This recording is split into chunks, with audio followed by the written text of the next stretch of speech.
আসসালামু আলাইকুম ওয়া রাহমাতুল্লাহি ওয়া বারাকাতুহু। وعليكم السلام ورحمة الله وبركاته. নাহমাদুহু ওয়া নুসাল্লি আলা রাসূলিহিল কারীম, আম্মা বাদ। ফাকালা নবী সাল্লাল্লাহু আলাইহি ওয়াসাল্লাম, মান আফতার নাস বিগাইরি ইলমিন কানা ইসমুহু আলা মান আফতাহু আও কামা ক্বালা আলাইহি সালাতু ওয়াসসালাম। প্রিয় আজিজ ছাত্র ভাইরা, আগে যে আমরা 22 নম্বর কায়দা থেকে 28 নম্বর কায়দা পর্যন্ত যে আলোচনা করলাম, এখন প্রতিটি কায়দাকে সামনে রেখে বিস্তারিত ভাবে কি হতে যাচ্ছে, আলোচনা শুরু হতে আলোচনা। যাচ্ছে। আমার কিতাবের শিরোনাম আছে প্রথম কায়দার আলোচনা শুরু হতে যাচ্ছে, মানে মানে 22 নম্বর কায়দা। এই শেরের 13টা শেরের প্রথম কায়দা যে শুরু হতে যাচ্ছে। আমার কিতাবের শিরোনাম আছে আল ফতোয়া আলা কৌল ইমাম, আল ফতোয়া আলা কৌলি আবি হানিফা ফিল ইবাদাত। ইবাদতের ক্ষেত্রে আবু হানিফার কৌলের উপর কি হবে, ফতোয়া হবে। আল্লামা শামী রহমত আল উলা বলতেছেন, মানে প্রথম এই 13টা শেরের মধ্যে প্রথম উসুল। আমাদের কিতাবের ধারাবাহিক অনুযায়ী এটা কি 22 নম্বর উসুল। এর কথা কি বোঝা 22 আসতেছে? নম্বর জি। আল্লামা শামী রহমতুল্লাহ আলাই 22 নম্বর উসুলের উপর আগে দলিল পেশ করতেছেন। কয় মাফি শরহিল মুনিয়াতি লিল বুরহান ইব্রাহিম আল হারবি ফি ফসলি তামামে হাইসু ক্বালা লিল্লাহি দারুল ইমামিল আজম মা আদাক্কা নজরুহু ওয়া মা আসাদ্দা ফিকরুহু ওয়ালা আমরুম মা জাআলাল উলামা আল ফতওয়া আলা কওলিহি ফিল ইবাদাতি মুতলাকান। প্রথম উসুল মানে 22 নম্বর উসুলের এরা দলিল চলতেছে। 22 নম্বর উসুলের মধ্যে বলা হয়েছিল ফিকুল্লি আবওয়াবিল ইবাদাতি রুজ্জি কওলুল ইমামে মুতলাকান মা লাম তাসিহ। ঠিক আছে, আনহু রাওয়ায়াতুন বিহাল গায়রু আখাজ মিসলু তায়াম্মুমিন লিমান তামরান নাবাজ। আল্লামা শামী বলেন, শরহুল মুনিয়া, যা আল্লামা বুরহান উদ্দিন ইব্রাহিম আল হালবির কিতাব, শরহুল মুনিয়ার তৈমুমের অধ্যার মধ্যে বলা হয়েছে হাইসু কয়লা, এভাবে বলা হয়েছে লিল্লাহে দারু ইমামিল আজম, আল্লাহ সুবহানাহু ওয়া তাআলা ইমামে আজমের উপর কি করলেন, কল্যাণ কল্যাণ দান করুক। মা আদাক্কা নজরুহু, তার দৃষ্টি কতই না সূক্ষ্ম। মা আদাক্কা নজরুহু ওমা আসাদ্দা ফিকরুহু, এদিকে সিন হবে, সিন লেখছে। হুম। আল কাতেব কাল হিমা, সে তো বুঝে না যে 3 নুক্তা বাদ দিলে কি অবস্থা হবে অর্থের। ঠিক আছে, যে ওমা আসাদ্দা ফিকরুহু, তার ফিকির কতই না কি শক্তিশালী, তার ফিকির, তার গবেষণা কতই না কি শক্তিশালী। এর পিডিএফ এ শক্তিশালী। লেখছে ইল্লা মা জালাল উলামাল ফতওয়া আলা কওলিহি ফিল ইবাদাতি মুতলাকান। আর আমার কিতাবে লেখছেন ওয়ালা আমরুন মা জালাল উলামা আল ফতওয়া আলা কওলিহি ফিল ইবাদাতি মুতলাকান। যে ফিকির কতই না মজবুত, বিষয় হলো এই, উলামায়ে কেরাম উলামায়ে কেরাম এবাদতের ক্ষেত্রে, সাধারণভাবে এবাদতের মধ্যে ইমামে আজম আবু হানিফার কোলকে তারা কি দিয়েছেন, প্রাধান্য দিয়েছেন। এ দলিল পেশ করা হয়েছে মুনিয়া কিতাব থেকে। তার মানে এবাদতের ক্ষেত্রে আবু হানিফার কোলের উপরে কি হবে, ফতোয়া হবে। কয় ওয়া হুয়াল ওয়াকিউ বিল ইস্তিকরা মালাম আনহু রাওয়ায়াতুন কা কওলিল মুখালিফি ওয়া হুয়া ওয়াকিউন বিল ইস্তিকরা। কয় এটা কি, হ্যাঁ, তালাশ করার মাধ্যমে এটা কি বাস্তবী এরকমই পাওয়া গেছে। আবাদতের ক্ষেত্রে কার কথার উপর ফতোয়া হবে, আবু হানিফার কৌলের উপর ফতোয়া হবে। কতক্ষণ পর্যন্ত, মালাম ইয়াকুন আনহু রাওয়ায়াতুন কা কৌলিল মুখালিফি, যতক্ষণ পর্যন্ত তার থেকে অন্য কোন রেওয়ায়াত মুখালিফ রেওয়ায়াত না হবে, কা কৌলিল মুখালিফ, যে মুখালিফের কৌলের মতন, যতক্ষণ পর্যন্ত তার থেকে অন্য কোন কৌল বর্ণিত না হবে ততক্ষণ পর্যন্ত এবাদতের ক্ষেত্রে আবু হানিফার কৌলের উপরই ফতোয়া হবে। কি ভাই? আবু হানিফার কৌলের উপর ফতোয়া হবে। শেরের মধ্যে নাবিজে তামারের উদাহরণ দিয়েছিল, ঠিক না? কিসের উদাহরণ দিয়েছিল? নাবিজে তামার। সরার মধ্যে দুইটা উদাহরণ দিতেছে, একটা হলো নাবিজে তামান আর মায়ে মুস্তামাল। কি ভাই? মায়ে মুস্তামাল। কয় কামাফি তহারাতিল মায়েল মুস্তামাল। ভাই উজু করা তো একটা ইবাদত, কথা কয় না? উজু করা তো একটা কি? তাহলে যেমন তহারাতের অধ্যায়ের মধ্যে মায়ে মুস্তামালের ব্যাপারে, মায়ে মুস্তামাল পাক না না পাক, এই নিয়ে ইমামদের মাঝে কি আছে? ইখতিলাফ আছে। আবু হানিফা রহমতুল্লাহ আলাই মায়ে মুস্তামাল, আবু হানিফা রহমতুল্লাহ থেকে মায়ে মুস্তামালার ব্যাপারে দুইটা রাওয়ায়াত আছে। কয়টা রাওয়ায়াত? একটা রাওয়ায়াত যেটা ইমাম মোহাম্মদ রহমতুল্লাহ আবু হানিফা থেকে বর্ণনা করছেন, সেটা হচ্ছে মায়ে মুস্তামাল নিজে পাক, অন্যকে তাহিরুন গায়রু তুহুরিন, নিজে পাক কিন্তু অন্যকে কি করতে পারে না? পবিত্র করতে পারে না। ঠিক আছে? এটা এক নাম্বার কুল। মায়ে মুস্তামাল কি? অন্য, এরা আবু হানিফা থেকে ইমাম মোহাম্মদ কি করছেন? বর্ণনা করছেন। ইমাম আবু হানিফা থেকে ইমাম আবু ইউসুফ রহমতুল্লাহ ইবনে হাসান ইবনে জিয়াদ আরেকটা কোল নকল করছেন, সেটা হচ্ছে আন্নাহু নাজিসুন। কি? মায়ে মুস্তামাল এরা হচ্ছে কি? নাপাক। কথা কয় না? মায়ে মুস্তামাল এরা হচ্ছে কি? এরা হচ্ছে নাপাক, মায়ে মুস্তামাল। আবার ইমাম আবু ইউসুফ আর হাসান ইবনে জিয়াদের মাঝে একটু ইখতিলাফ আছে। এই নাপাক কি? নাপাক নাজাসতে গলিজা না খফিফা, এই নিয়ে আবার কি ইখতিলাফ।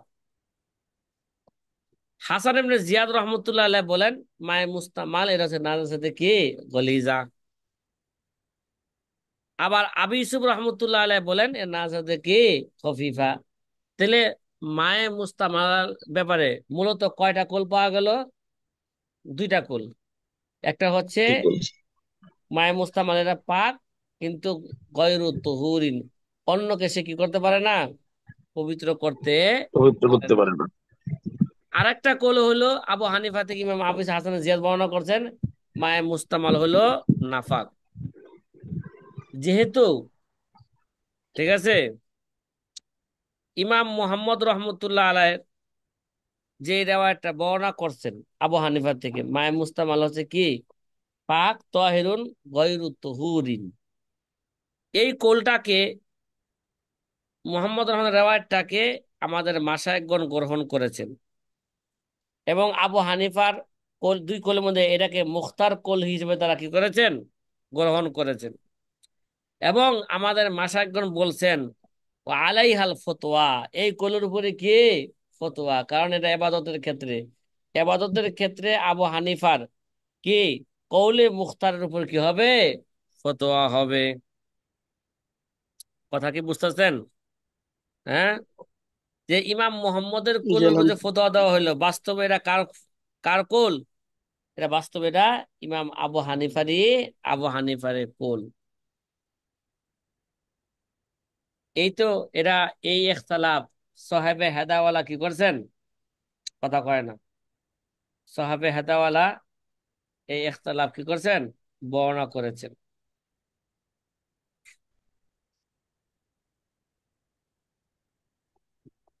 তহতবি আলাল মারাকে, আলা আলাল কে মারাকে, মারাকুল ফাহালা, কিতাবের মধ্যে বিল ইত্তেফাক এন ইখতিলাফ ছাড়াই বর্ণনা করছেন। মায়ে মুস্তামাল শুধু পাকি বর্ণনা করে, কোন ইখতিলাফ কি করা হয় নাই?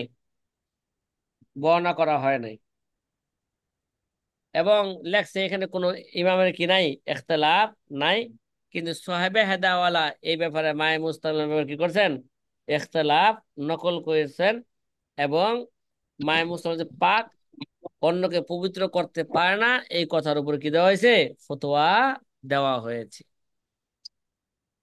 আর একটা মাসালা কি ভাই,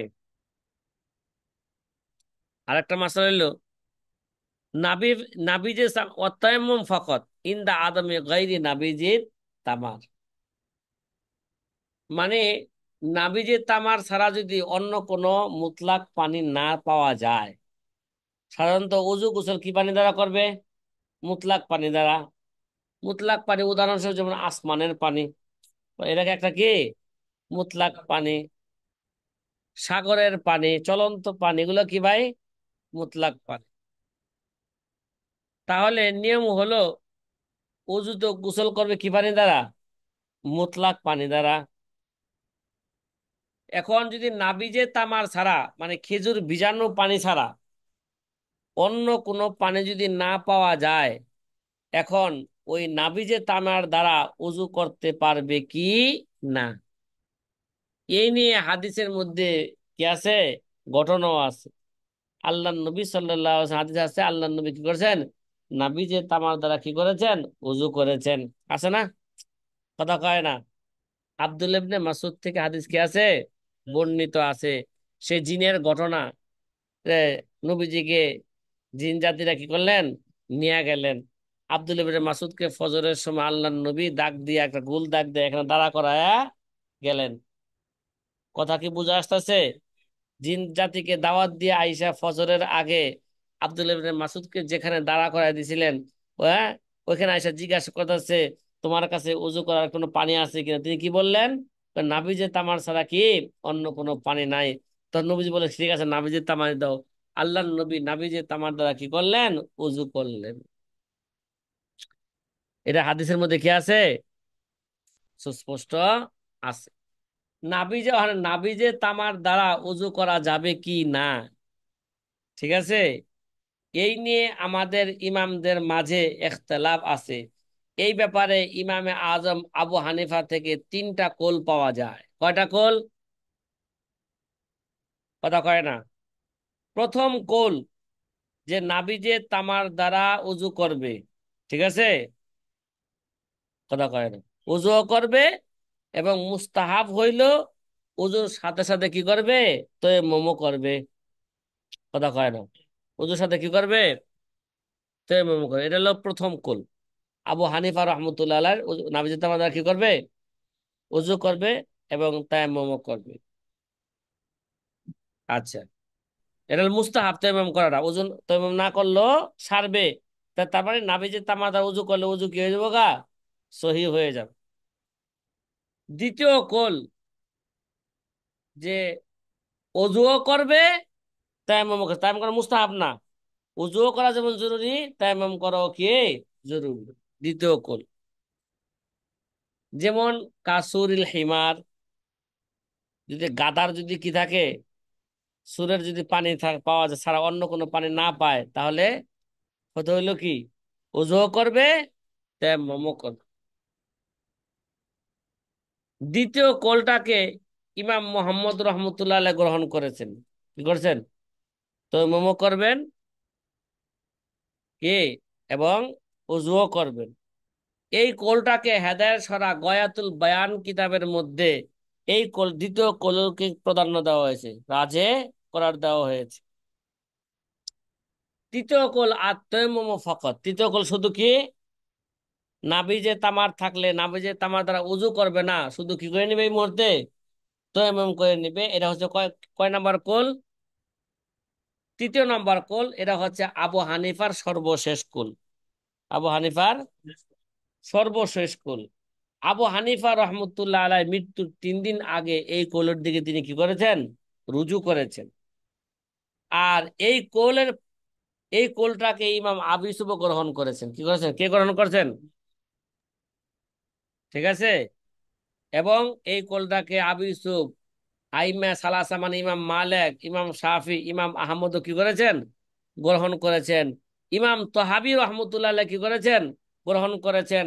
এবং হ্যাঁ, এবং মাযহাবের, হ্যাঁ, এটা হচ্ছে মাযহাবের মুসাহহা এবং মুখতার কোল। কি কোল এটা?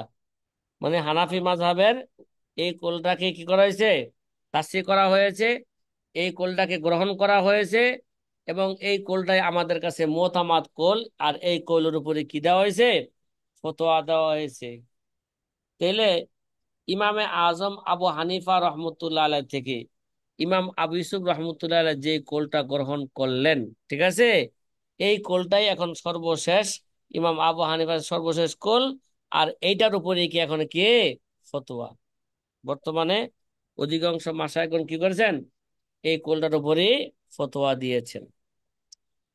এই ভাই, যেহেতু তুমি আবাদত কি, তুমি কি আবাদত, আবাদতের ক্ষেত্রে কার কোলের ফতোয়া হবে, কথা কয় না। হানিফা রহমতুল্লাহ আলাইহি ইমাম আবু হানিফা রহমতুল্লাহ আলাইহির কওলের উপর কি হবে, ফতোয়া হবে। ফতোয়া হবে।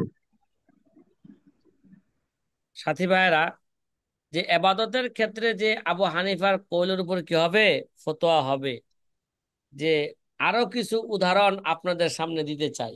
কি চাই, আরো কিছু উদাহরণ দিতে চাই। একটা উদাহরণ হলো, মনে করেন একটা কুয়ার মধ্যে ইঁদুর অথবা চড়ুই পাখি কি পড়ে গেছে, ঠিক আছে। মানে একটা কুয়ার মধ্যে একটা মরা ইঁদুর পাওয়া গেছে, অথবা একটা মরা কি চড়ুই পাখি পাওয়া গেছে। এটা এখনো ফুলেও নাই, ফাটেও নাই, ঠিক আছে। তাহলে এই পানি দ্বারা যদি কোনো ব্যক্তি যদি অজু করে ফেলে, কি করে ফেলে, সে জানে না যে এর মধ্যে কি পড়ছে, ইঁদুর পড়ছে। ইঁদুরটা ফুলেও নাই, ফাটেও নাই। এখন যদি ওই পানি দ্বারা যদি কেউ যদি অজু করে থাকে, অজু করে যদি নামাজ পড়ে থাকে, ঠিক আছে, তাহলে পরবর্তীতে যখন জানা গেল যে এই পানির মধ্যে কি পাওয়া গেছে একটা মরা ইঁদুর পাওয়া গেছে, যেটা এখনো ফুলও নাই, ফাটও নাই, তাহলে একদিন এক রাতের নামাজকে দোহরাইবে। আবার কি বলেন, একদিন এক রাতের নামাজকে দোহরাইবে। আর যদি ফুইলা ফুইলে হয়ে গেছে, ফাইট হয়ে গেছে, তাহলে 3 দিন 3 রাত্রের নামাজ কি করবে, দোহরাইবে। ঠিক আছে, এটা হলো ইমাম আবু হানিফার মাযহাব। এটা কার মাযহাব, তাইলে অজু, অজু আবাদত, অজু দ্বারা নামাজ পড়ো কি আবাদত। আর এই কৌলের উপরে কি দেওয়া হয়েছে, যেটা আবাদতের মাসালা, এই কৌলের উপর কি দেওয়া, ইমাম আবু হানিফার এই কৌলের উপর ফতোয়া দেওয়া হয়েছে। তার মোকাবেলায় আবু হানিফার এই কৌলে মুখতারের মোকাবেলায় সাহেবাইনের কৌল আছে, ঠিক আছে। সাহেবাইন রহমতুল্লাহ আলাইহিরা বলেন, জানোয়ার, এই চুহা, এই ইঁদুর ফাটুক অথবা না ফাটুক, ফুলুক অথবা কে না ফুলুক, কোন নামাজ, নামাজকে দোহরানোর কি নাই, বিধান নাই। কথা কয় না, কোন নামাজকে কি করতে হবে না, কতক্ষণ পর্যন্ত, যতক্ষণ পর্যন্ত এইটা না জানা যাবে কখন থেকে ইঁদুর কি করছে এখানে পড়ছে। যদি কখনো জানা যায় ইঁদুর একদিন আগে পড়ছে, কি পড়ছে, তাহলে সাহেবাইনের, তাহলে একদিন একদিনের নামাজ কি করবে, দোহরাইবে। আর সাহেবাইনের এই কোলটা হচ্ছে কিয়াসের উপর ভিত্তি করে বলছেন, কিসের উপর, কিয়াসের উপর ভিত্তি করে বলছেন। আর ইমাম আবু হানিফার কোল, এটা হচ্ছে ইস্তেহসানের উপর কি করে ভিত্তি করে বলা হয়েছে। আমরা আগেও বলছিলাম, কিয়াস আর ইস্তেহসানের মধ্যে তারুজ হয়ে গেলে একটা উসুল ছিল আমাদের, হ্যাঁ। ইস্তেহসান কিভাবে প্রাধান্য পাবে, এই কারণেও আবু হানিফার এই কোল কিভাবে প্রাধান্য পাবে। আর দ্বিতীয়ত হচ্ছে, এরা এবাদতের ক্ষেত্রে এহতিয়াত করা কি উত্তম, এই জন্য আবু হানিফার কোলের উপর কি হবে, ফতোয়া হবে। ভাই কথা কি বুঝছেন, হ্যাঁ। এই কারণেই আল্লামা শামী রহমতুল্লাহ আলাই এই মাসালা আলোচনা করতে যায়া সাহেবানের কোলের উপর ফতোয়া দেওয়াকে তিনি কি করেছেন, তানকিদ করেছেন। তিনি বলছেন না না, এই জায়গায় সাহেবানের কথার উপর ফতোয়া হবে না, এই জায়গায় ফতোয়া হবে ইমামে আজম আবু হানিফা কৌলের উপর কি হবে, ফতোয়া হবে। তে এই মাসালা আপনারা রদ্দুল মুহতার মা দুরুল মুখতার, যে ফতোয়ায়ে শামির জাকারিয়া বুক রিভিউর 1 নম্বর খণ্ডে 378 নাম্বার পৃষ্ঠার মধ্যে আপনারা এই মাসলা পাইবেন। সেখান থেকে আপনারা মোতালা করতে পারবেন। আর হেদায়ের প্রথম খণ্ডে আপনারা এই মাসলা পড়েছেন, হেদায়ের প্রথম খণ্ডে 44 এবং 45 নাম্বার পৃষ্ঠার মধ্যেও আছে কিতাবুত তাহারাতে। কত নাম্বার পৃষ্ঠায়? 44 এবং 45 নাম্বার পৃষ্ঠার মধ্যে আছে। তাহলে বোঝা গেল এবাদতের ক্ষেত্রে কার মাসালার উপর ই হবে, আবু হানিফার কথার উপর কি হবে, ফতোয়া হবে। আরেকটা উদাহরণ আপনাদেরকে দিচ্ছি, যে মহিলাদের যখন বাচ্চা হয়, বাচ্চা হওয়ার পরে যে রক্ত কি হয়, বের হয়, এই রক্তকে আমাদের ফিকহ কিতাবের পরিভাষায় বলা হয়ে থাকে নিফাস। কি বলা হয় দেখে? নিফাস। কথা কি বোঝা আসতেছে? আচ্ছা, জি আলহামদুলিল্লাহ উস্তাদ জি। এখন একটা মাসালা, যদি কোনো মা বোনেরাও যদি আমাদের এই ভিডিও দেখেন, তাহলে তারা ভালো করে এই মাসলা কি রাখা দরকার, স্মরণ রাখা দরকার। যদি কোনো মহিলা হালাতে নিফাস অবস্থায় থাকে, কোন অবস্থায়, হালাতে নিফাস। তাইলে এখন তো হালাতে নিফাস অবস্থা আছে, বাচ্চা হয়েছে, রক্ত কি হইতেছে, বের হইতেছে। এইভাবে আমাদের মৌলিক মাসালা হলো এই ক্ষেত্রে, যে সাধারণত নিফাসের অধিকাংশ সময় কদিন, 40 দিন। আর কমের কোনো কি নাই, সীমা নাই। ঠিক আছে, এখন প্রশ্ন হইলো, নোয়াখাইলা প্রশ্ন হইলো, মনে করেন বাচ্চা হওয়ার পরে কিছুদিন রক্ত কি হয়েছে, বের হয়েছে, তারপরে কয়েকদিন রক্ত কি বের হওয়া কি হয়েছে, বন্ধ হয়েছে, তারপর আবার রক্ত কি হইতেছে, আসা শুরু হয়েছে। কথা কি বুঝা আসতেছে ভাই? কথা জি কয় না। উস্তাদ। তাহলে জি নিফাস উস্তাদ জি। অবস্থায়, নিফাস চলাকালীন মাঝখানে কয়েকদিন রক্ত আসা কি ছিল, বন্ধ ছিল। ইমাম আবু হানে তাহলে এই যেই মাঝখানে, এখন প্রশ্ন হইলো যেই কয়দিন রক্ত আসা বন্ধ ছিল, ওই কয়দিনের নামাজ পড়তে হইব কিনা। কথা কয় না, নামাজ পড়তে হবে কিনা, রমজান মাস থাকলে রোজা রাখতে হবে কিনা। ঠিক আছে, জি ইমামে আজম আবু হানিফা রহমতুল্লাহ আলাই বলেন, হ্যাঁ, এই যে যে হালাতে নিফাস অবস্থায় মাঝখানে যে 1 দিন 2 দিন বা 5 দিন রক্ত কি ছিল, বন্ধ ছিল, এই বন্ধ দিনগুলোকেও নিফাসেরই অন্তর্ভুক্ত ধরতে হবে। তার মানে এই দিনের নামাজ পড়তে হবে না, এই দিনে রোজা কি করতে হবে না, রাখতে হবে না। কথা কি বুঝা আসতেছে? হুম। আচ্ছা, উস্তাদ চাই, জি নিফাসের জন্য, উস্তাদ জি নিফাসের জন্য তো মানে কম আকলে মুদ্দাতের কোনো সীমারেখা নাই।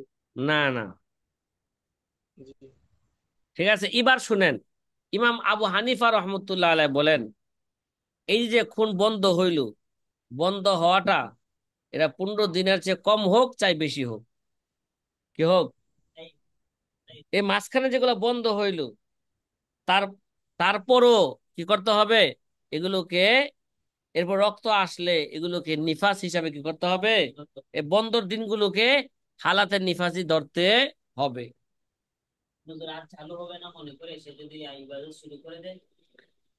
শুরু করে দিলে সেটা হলো অন্য কথা, নামাজ শুদ্ধ হইল না, সে নাফাক অবস্থায় নামাজ পড়ছে অজান্ত। তাইলে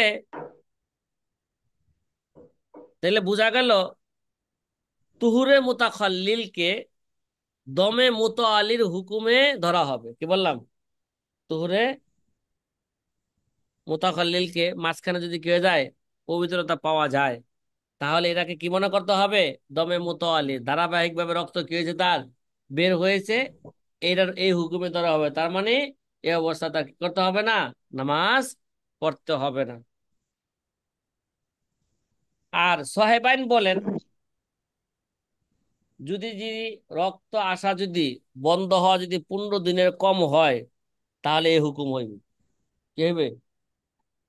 15 দিনের কম হইলে কি হইবে? এই হুকুম মানে এরা দমে মুতাওয়ালি ধরা হবে।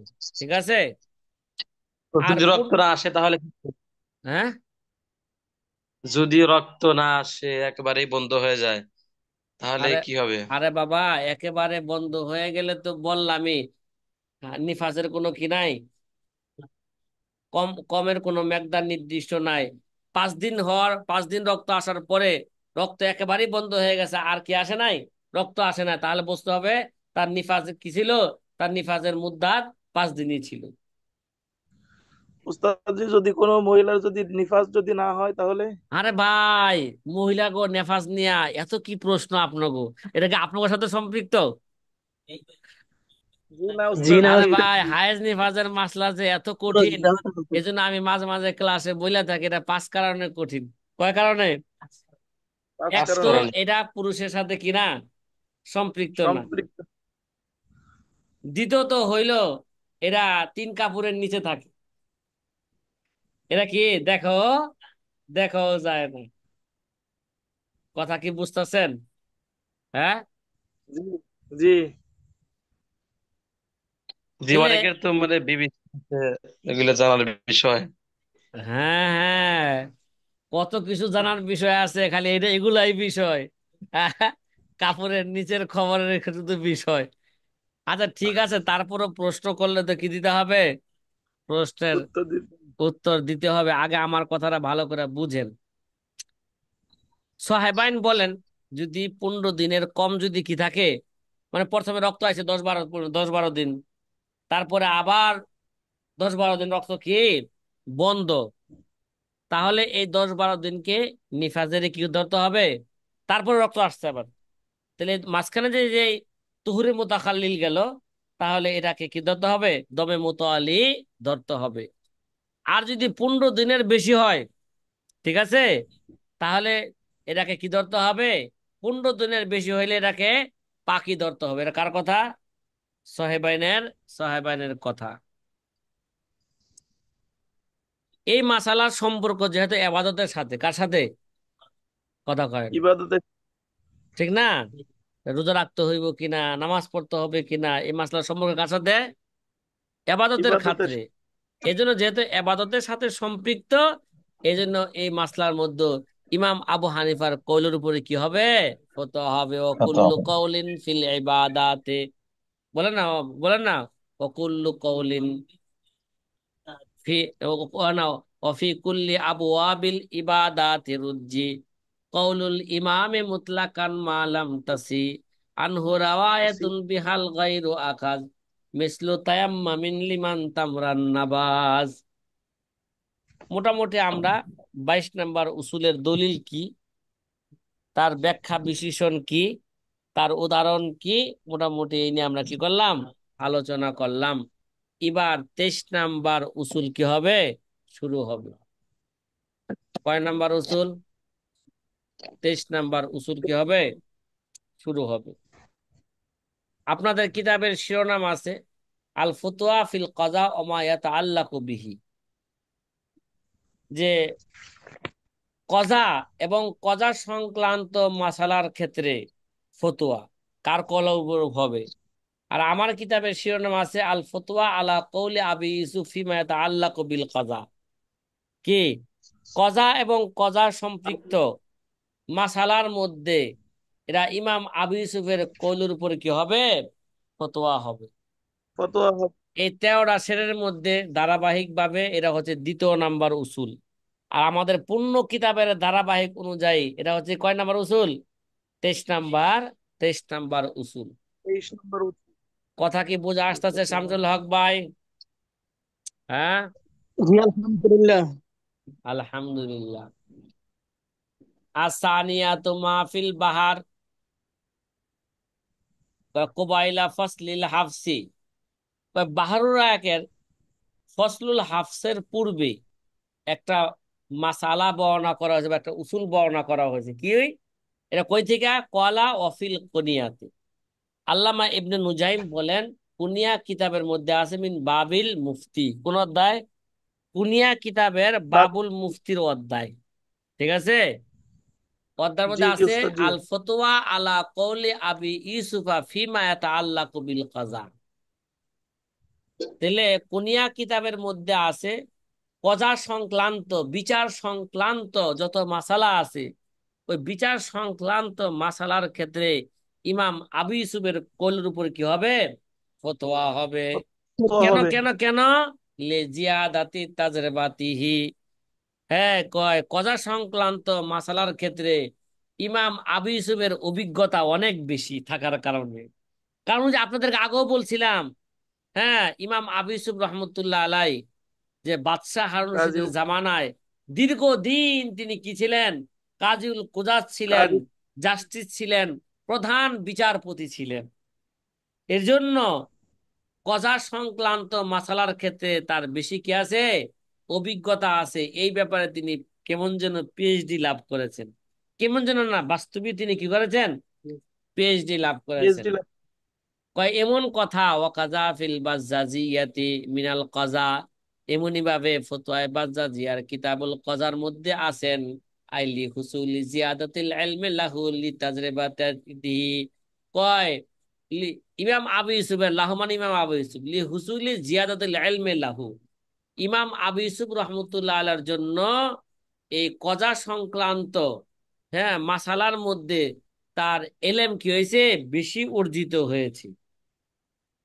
কেন কেন কিভাবে? লিতাজরিবাতিহি, তার অভিজ্ঞতার কারণে। কি?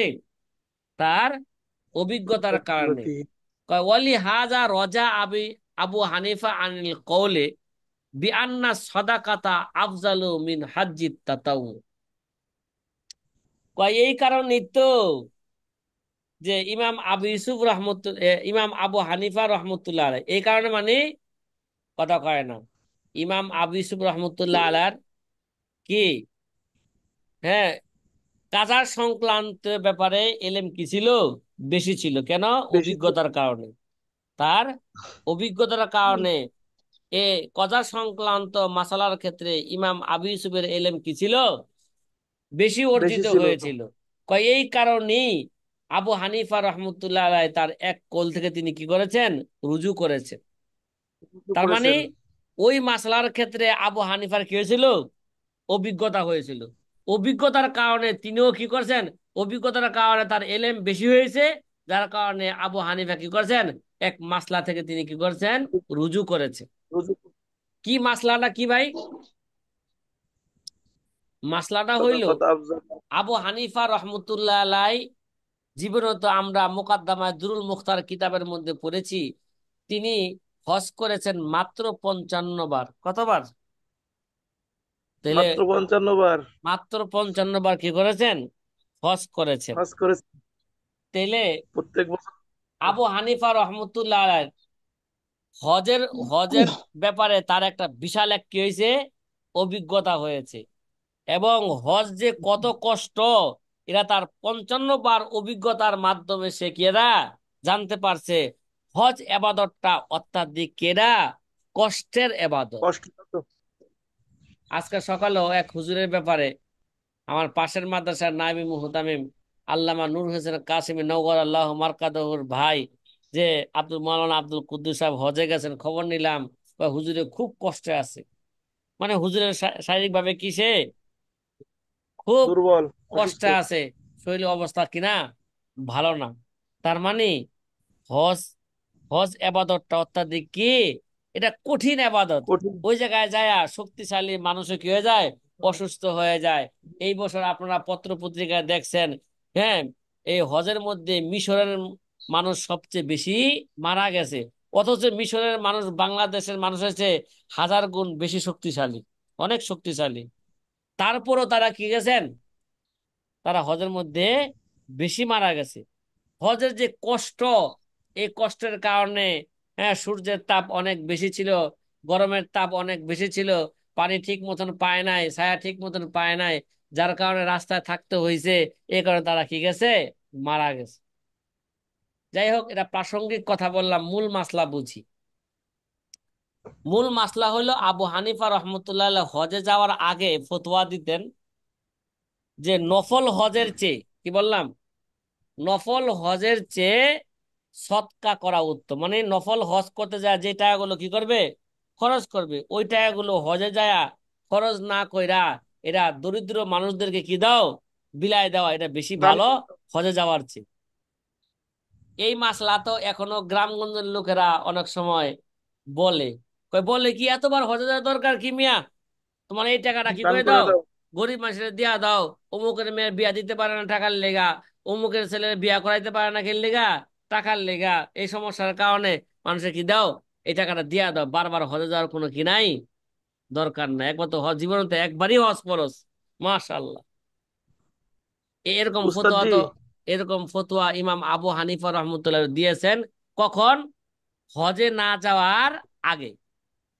হজে যাওয়ার পরে দেখলেন যে নফল সৎকা তো শুধু কি হইব, এটা হলো মালি আবাদত হইব, কি হইব। আর হজে যায় দেখলেন যে এদের এত কষ্ট, হজে এত কষ্ট, এত কষ্ট, যে এই কষ্টের কারণে তার একটা অভিজ্ঞতা নিলেন। নেওয়ার পরে তিনি এবার ফতোয়া চেঞ্জ করলেন যে হজটা মালি আবাদত, আবার কি শারীরিক আবাদত। সুতরাং এই তাড়াতাড়ি সৎকা করার চেয়ে নফল হজ করা উত্তম। কি কারণে ফতোয়া ঘুরাইলেন? ওই তাজরেবার কারণে, অভিজ্ঞতার কারণে। কথা কি বোঝা আসতেছে সাথী ভাইয়েরা? আলহামদুলিল্লাহ উস্তাদ জি। লাম্মা হাজ্জা ওয়া আরাফা মুশাক্কাতাহু, ইমাম আবু হানিফা রহমতুল্লাহ যখন হজ করেছেন এবং হজের যখন কষ্ট বুঝতে পারছেন, তখন এই ফতোয়া ঘুরাই দিলেন। এবার ফতোয়া দিলেন, কি দিলেন, হজ্জে তাতাউ, নফল হজ এটা হচ্ছে আফজল মিনাস সাদাকাতি।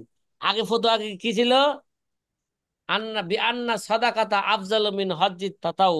এবার ফতোয়া ঘুরে গেল, আন্নাল হজ্জাত